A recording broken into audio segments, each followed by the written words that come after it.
Eating or not, but feeling the currents of energy, not only beneath us, which are very strong, but around us, swirling around us.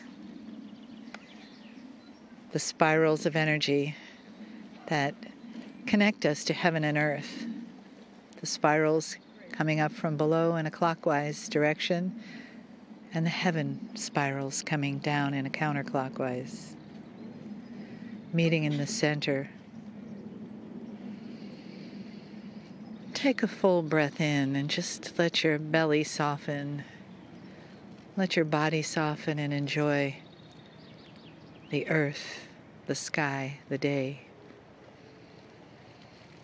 The masculine and feminine that is brought together here. Certainly many, many days of strong masculine. And now the goddess is here. And she is here to bring balance, not to create only goddess, but to bring balance and heal the earth and the consciousness of all. Now, as you enjoy the energy of this place that comes in so many forms, let yourself feel who you are as a person that is balanced. You are between the past and the future. You are in the now, in your own sacred space of balance. So as the masculine and feminine weave its energy and its story through here, so does your life that brought you here. And continue with the messages of Cryon.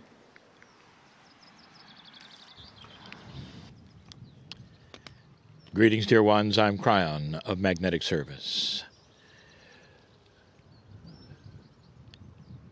For those just listening, we are in Glastondberry Abbey, the area where there is so much mysticism. For 29 years, dear ones, I have been bringing you things filled with love, compassion, truth, and occasionally rewriting history. All of this to bring truth in its purest form to the average human being who listens, so that you know that you are fully included. And here is a place that fully includes everyone who steps upon the ground. We started this particular series, number 1, with the story of the hero's journey. And that would include the many Arthurs that have claimed to be the only one, or those around who have claimed to be the only one. Giving the human being that sense that there is hope on this journey, that there is mysticism on the journey. And all of those stories I told you originally, building up the human being for solution, finding light, and discovering the undiscoverable. This is the seat of that. You sit in a place where legends cross with history and tradition, with mysticism, where all have been distorted and so much of it is true. And what you do is then sort out the truth from that which is not, or from that which has been amplified for effect, or amplified for joy. For the hero's journey is always one that gets altered, always in a benevolent way. The heroes who walked here and did what they did became legends because they had greater conquering to do, more things to find, and solutions to the impossible. I've already told you that which some of you call the ley lines, some of that which you call the lines of Gaia, that which we have described as the crystalline grid itself in this node all cross here. And so it is a place of great energy that many feel. If nothing had happened here, I will tell you, there would still be gatherings to this day, feeling that which is heroic in each human being, peaceful, with hands raised in appreciation of Gaia. But so much happened here. I want to tell you one of them. You might think, what is the overwhelming legend here? What is the most sacred and precious search here? What is it that everyone who has been here of note knows about?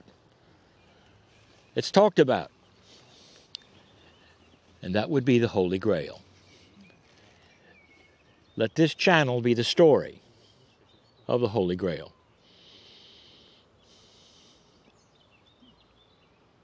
Let me tell you about the legend. And there is truth here, beyond the truth. Not all of it being revealed today, but so much of it sensed. What happened here that is of significance, the thing that you sit in the area of, has to do with Joseph. And Joseph was the uncle of Jesus. He was. So he was family. In a minute, I'll show you what Joseph did in addition to what he did here that shows he's family.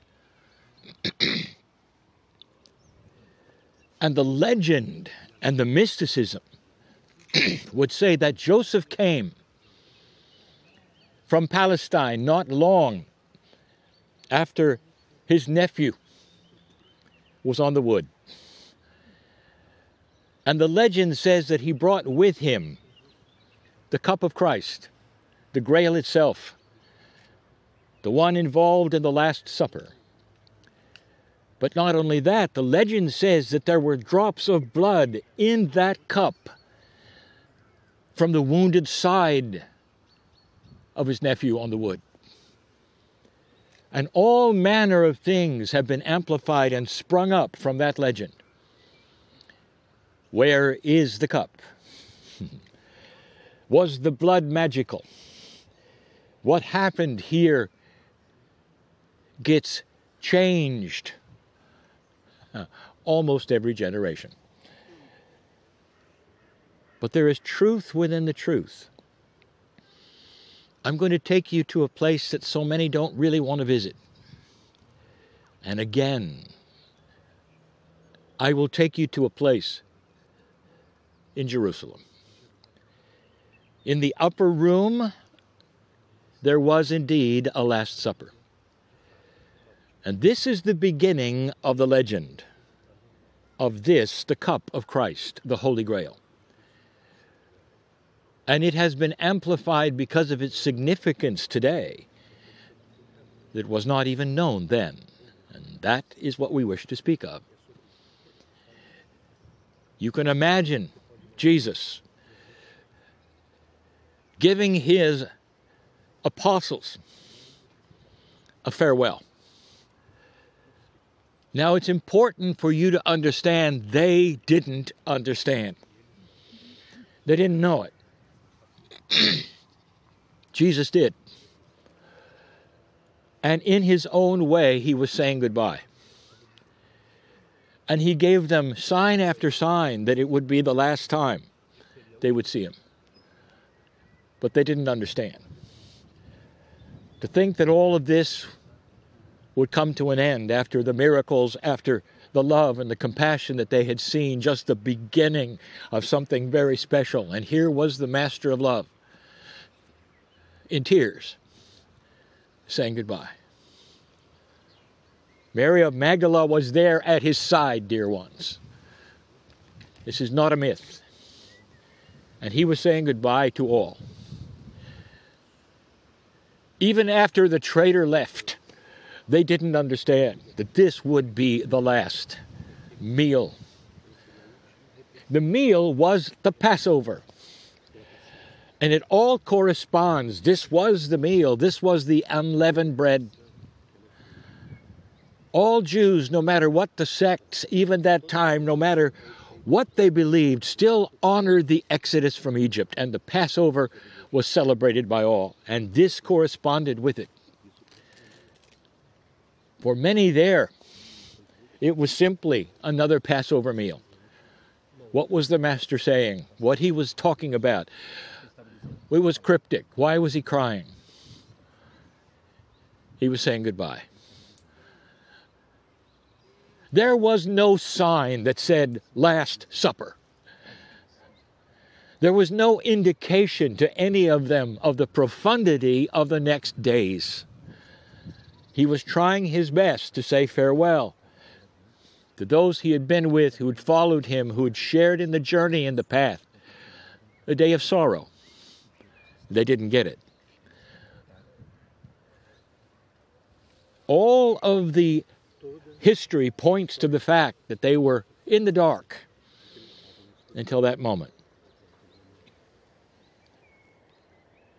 I want you to notice who was missing. Joseph. He was not at that Last Supper. He was not there. Difficult for Joseph then to capture the cup, wouldn't it be? Perhaps he found it later among the dirty dishes.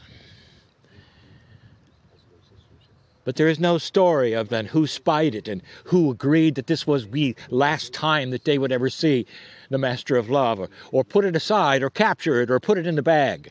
There was no one who did that. And Joseph wasn't even there. That's the first mystery. The rest is history, and I've talked to you about it before. The man on the wood. After all the suffering, going through the streets and the stations. And it was time then to take him off the wood. Now here's something that nobody has ever told you. Now this is channeling. So of course you're free to disagree or think, well, it's just channeling, it's not history, therefore it was not true. But all the pictures of the Master of Love on the wood are incorrect. There is no way the human body could have been supported by 2 nails, one in each hand. They would have torn out. Within a few moments of the weight of his body, they would have torn out. And so the Romans strapped him to the wood. And that held him firm, and the nails were just for pain. And that was part of the suffering. In the feet it was the same, for they didn't do that to the others, but this one they did. Lashed and held there until it was sundown. I've said this before, that the rules of crucifixion in Jerusalem are on the books even today. That you should not crucify after sundown. Who was there at sundown to take the body? One relative, Joseph. Isn't it interesting that the followers were not there, the apostles were not there? Mary was, but Joseph was the designated relative, the uncle. Did you ever wonder why the others weren't there? Dear ones, if they had been, they might have been arrested. They kept their distance. But the uncle, he was allowed because he was family. When sundown came, he took the body and was the one who took it to the tomb. This is the story of Joseph, who built this church that you see, or the remnants of the feeling of what he built. Some have said, well, tell us about this area, this Glastonberi area. Is it possible that Jesus was here? Dear ones, he was here 3 times. He was very invested in working with his uncle in trading between England and that which was Palestine. And so Jesus came, knew the area, and so did Joseph. As the story is told, that he came here shortly after that, which was the crucifixion. And this is where he built his church. Here's another piece of the puzzle. He didn't come alone. Now, the one who came with him, it doesn't serve history to tell about that human being yet. But profoundly, you're still being told that this Holy Grail came with him. Let me paint a picture of a grieving uncle at the foot of the cross where his nephew was passing away, seemingly every moment. And you're led to believe that somehow, some way, in a supper that he didn't attend, he had gotten a hold of the cup. A cup that was not emblazoned with jewelry or gold. It was probably made of tin. Among all the other cups. That somehow he had gone into that upper room, found the exact cup, took it with him. And in these moments of incredible grief and sorrow, he took the cup and gathered some of the blood that came out of Jesus' wound. And then stuffed it back in his bag. And then when all is said and done, he brought it here and buried it. Dear ones, there is no Holy Grail. Not physical. Not physical. Joseph knew something. If you could be in the church, the first one, the one he built, if you could be there, there was no depiction of a dying nephew. None. It was a joyful church. It was about love. That doesn't exist. And there will be controversy in everything I say at this point. If you want controversy, look at the scrolls that were discovered in Nag Hammadi, Egypt. A discussion between John and Thomas of what the death was really about. There was disagreement even then on what should be thought of about what took place. John won that disagreement, by the way. Thomas, he said it was all about the Master's teaching. He showed us who we could be, what we could be, the joy we could have, the connection with love to the source. And John said, no, it was about his death. But Joseph, he built this first church, a church of light, a church of joy, with no depiction of his dying nephew anywhere. You see, the Holy Grail is the memory of Jesus. It's the hero's journey. When you find it, you found yourself. You found the joy inside. You found the whole purpose. The church was built on this very ground by his uncle, who knew. What it became later, with popes and kings, is history. But what it was then is embodied in the energy of this place, this node. The Holy Grail is that inside every single human being. Listen, you don't have to be a Christian to understand this. To understand that Last Supper was a goodbye